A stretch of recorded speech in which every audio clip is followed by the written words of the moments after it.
Hello friends, बहुत बार मेरे पास ये क्वेश्चन आता है स्टूडेंट्स की तरफ से, किस तरह में इंस्टीट्यूट का सॉल्यूशन फॉलो करना चाहिए या टीचर्स जो क्लास में सॉल्यूशन कराते हैं वो फॉलो करना चाहिए। तो मैं सारे टीचर्स के बारे में तो नहीं बात कर पाऊंगा क्योंकि हर टीचर का अपना अलग अलग अप्रोच है। मैं अपने सब्जेक्ट के बारे में बात कर सकता हूं। तो मैं आपको एक बार पूरे जिम्मेदारी से बता दूं कि मेरा हर एक सॉल्यूशन इंस्टीट्यूट के रिकमेंडेशन पे आधारित रहता है। ठीक है, फाइन। कोई भी ऐसा सॉल्यूशन नहीं है जो इंस्टीट्यूट के रिकमेंडेशन से अलग हटके है। फाइन, सबसे पहला बात तो क्लियर हो गया कि आदित्य जैन सर का क्लास का सॉल्यूशन और इंस्टीट्यूट का जो रिकमेंडेशन है वो बिल्कुल सेम रहता है। कभी कभी इंस्टीट्यूट के एजम्पशंस, कभी कभी इंस्टीट्यूट के जो आंसर्स होते हैं, कुछ फॉर्मूलेज होते हैं, वो उन्होंने सही यूज नहीं किया होता, तब भी हमें मजबूरी में वही फॉलो करना पड़ता है। बिकॉज हम नहीं चाहते कि स्टूडेंट्स को कोई भी अलग सॉल्यूशन दिया जाए और उस 100% श्योरिटी के साथ मैं नहीं बोल पाऊं कि एग्जाम में आपको मार्क्स मिलेगा या नहीं मिलेगा। तो बेटर यही होगा कि थोड़ा सा अपने आप को ही ठीक करते हुए हम इंस्टीट्यूट के ओपिनियन को फॉलो करें। हाँ, इंस्टीट्यूट टाइम टू टाइम अपने सॉल्यूशंस में चेंजेस लाती है और फिर हम आगे चलकर उसको अमेंडमेंट्स की और तौर पर देते हैं कि हाँ, ये सॉल्यूशन जो चेंज कर दिया इंस्टीट्यूट ने, तो अब हम भी चेंज करने को बिल्कुल तैयार हैं। तो ये बात तो बिल्कुल सही हो गई कि इंस्टीट्यूट के ही सॉल्यूशन को हमें फॉलो करना चाहिए। ठीक है। दूसरी चीज, सर प्रेजेंटेशन मायने रखता है? नहीं, प्रेजेंटेशन मायने नहीं रखता, खास तौर पर एसएफएम में।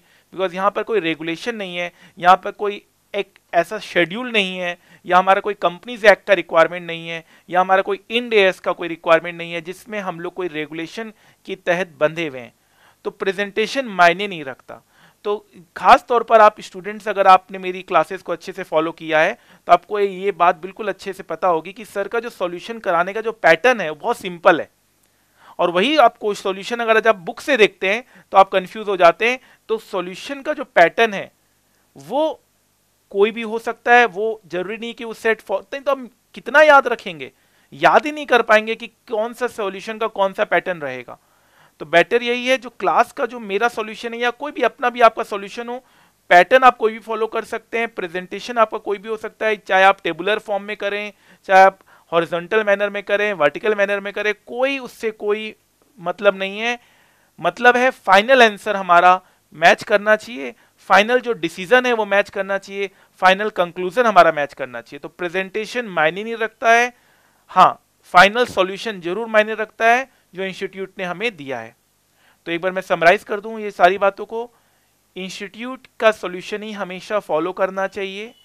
नंबर सेकंड, प्रेजेंटेशन उस सॉल्यूशन तक पहुंचने में आप कोई भी यूज कर सकते हैं, प्रेजेंटेशन का आपको याद करने की जरूरत नहीं है।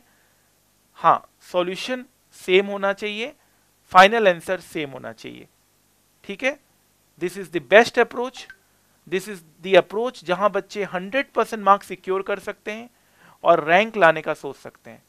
और जहां तक कॉन्सेप्ट की बात है, वो हम क्लास में आपको 1000 से ज्यादा कॉन्सेप्ट करवाते हैं, तो उसमें तो हम बिल्कुल पीछे है ही नहीं।